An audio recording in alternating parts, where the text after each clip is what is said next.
দাদা কত হলো? ওই তো 20 টাকা।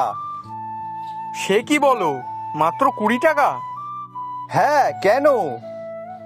না, আমরা তো ভাবলাম 50-60 টাকা তো হবে, কিন্তু তুমি তো বলছো 20 টাকা। না না, আমার এখানে 4টে কচুরি মাত্র 20 টাকা, আর দুটো 10। বাহ, তোমার হাতে রান্নাটা যেমন ভালো তেমন তোমার মনটাও। আচ্ছা দাদা, এই নাও তোমার টাকাটা।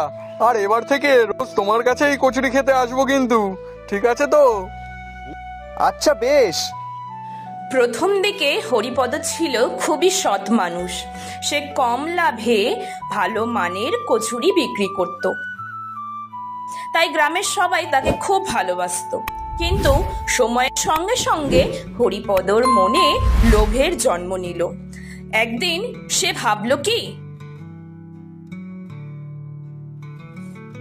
আচ্ছা, এই যে এতগুলো মানুষ আমার দোকানে আসে, যদি একটু কম ডাল দিই, একটু খেতে আসবো কিন্তু, ঠিক আছে তো? আচ্ছা, বেশ। প্রথম দিকে হরিপদ ছিল খুবই সৎ মানুষ। সে কম লাভে ভালো মানের কচুরি বিক্রি করত, তাই গ্রামের সবাই তাকে খুব ভালোবাসতো। কিন্তু সময়ের সঙ্গে সঙ্গে হরিপদর মনে